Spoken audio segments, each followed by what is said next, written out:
जय श्री राम। मित्रों, आज ब्राह्मणों के विषय में बात कर रहे हैं। ब्राह्मणों को कुछ नास्तिकों ने और कुछ वामपंथियों ने मिल करके संसार में बहुत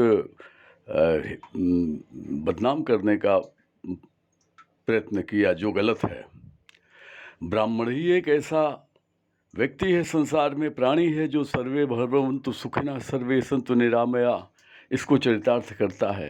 ब्राह्मण ने कभी भी दलित, शोषित, वंचित, पिछड़े, गरीब, शूद्र, अस्पृश्य का अपमान नहीं किया, इनको समाज से अलग नहीं किया। ब्राह्मणों ने सदैव इनको जोड़ने का प्रयत्न किया है।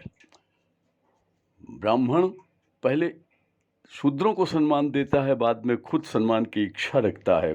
ब्राह्मणों ने विवाह के समय समाज से सबसे निचले पायदान पर खड़े दलित को जोड़ते हुए अनिवार्य किया कि दलित स्त्री के बनाए हुए चूल्हे पर ही विवाह के सभी शुभ कार्य संपन्न होंगे। इस प्रकार से ब्राह्मण ने सबसे पहले दलित को जोड़ा। धोबन के द्वारा दिए गए सुहाग से ही कन्या सुहागन रहेगी, इस तरह ब्राह्मण ने धोबी को जोड़ा। कुम्हार द्वारा दिए गए मिट्टी के कलश पर ही देवताओं के पूजन होंगे, ये कहते हुए ब्राह्मण ने कुम्हार को जोड़ा। मुसहर जाति जो वृक्ष के पत्तों से पत्तल और दोने इत्यादि बनाते हैं, उन्हें ये कहते हुए जोड़ा कि इन्हीं के बनाए गए पत्तल और दोनियों से देवताओं का पूजन संपन्न होगा। उन्होंने मुसहर जाति को जोड़ा। कहाड़ जो जल भरने का काम करते थे, ब्राह्मणों ने उन्हें ये कहते हुए समाज से जोड़ा कि इन्हीं के द्वारा दिए गए जल से देवताओं का पूजन होगा। विश्वकर्मा जो लकड़ी के कार्य करते थे, उनको भी जोड़ा, ये कहते हुए जोड़ा कि उनके द्वारा बनाए गए आसन चौकी पर ही बैठ कर के वर वधू देवताओं का पूजन करेंगे। फिर वह हिंदू जो किन्हीं कारणों से मुसलमान बन गए थे, उन्हें जोड़ते हुए ब्राह्मण ने ये कहा कि इनके द्वारा सिले हुए वस्त्रों को ही पहन करके विवाह संपन्न होंगे। फिर जब वो हिंदू से मुस्लिम बनी औरतों को ये कहते हुए ब्राह्मण ने जोड़ा कि इनके द्वारा पहनाई गई चूड़ियाँ ही वधू को सौभाग्यवती बनाएंगी। धारीकार जो डाल और मौरी को दूल्हे के सर पर रखकर द्वारचार कराया जाता है, को ये कहते हुए जोड़ा कि इनके द्वारा बनाए गए उपहारों के बिना देवताओं का आशीर्वाद नहीं मिल पाएगा। और डोम जो गंदगी साफ करने का कार्य करते हैं, मैला ढोने का काम करते हैं, ब्राह्मणों ने उनको भी सम्मान किया और ये कहते हुए जोड़ा कि मरणोपरांत इनके द्वारा ही प्रथम मुखाग्नि दी जाएगी। इस तरह समाज के सभी वर्ग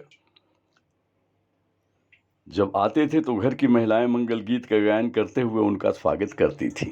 ब्राह्मणों ने शूद्रों को पहले सम्मान दिलाया, बाद में खुद सम्मान की इच्छा रखी और पुरस्कार के साथ में उनको दक्षिणा प्रदान दे करके और फिर विदा किया जाता था। तो ब्राह्मण तो दोषी है ही नहीं।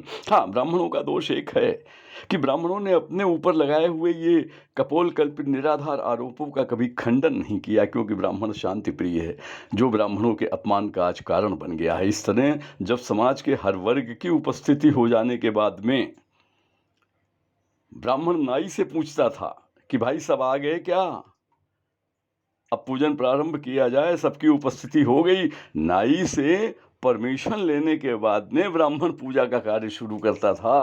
तो ये है ब्राह्मणों की महिमा। और आज जिस तरह से ब्राह्मणों के खिलाफ दुष्चक्र रचा जा रहा है, षड्यंत्र रचा जा रहा है, ये विचार नहीं है। ब्राह्मण कभी भी दलित विरोधी, शूद्र विरोधी, अस्पृश्य विरोधी नहीं रहा। ब्राह्मणों ने तो प्रारंभ आदिकाल से ही सबको अपने साथ जोड़ा है। इसलिए ब्राह्मणों का सम्मान कीजिए। ब्राह्मण कभी किसी का बुरा संसार में होने ही नहीं देता। ब्राह्मण की तो दृष्टि यही है कि पहले सब सुखी हों, बाद में मैं सुखी रहूं।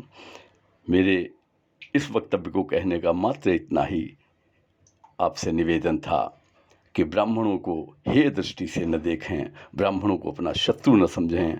ब्राह्मण दलित, शोषित, वंचित इनका सबसे बड़ा मित्र है। इनको सदैव उसने आगे रखने का प्रयत्न किया है। फिर भी दुष्प्रचार लोग करते हैं, क्योंकि ब्राह्मण शांति प्रिय है। ब्राह्मण लड़ाई झगड़ा नहीं करता, उत्तर नहीं देता ज़्यादा। ठीक है। जय श्री राम।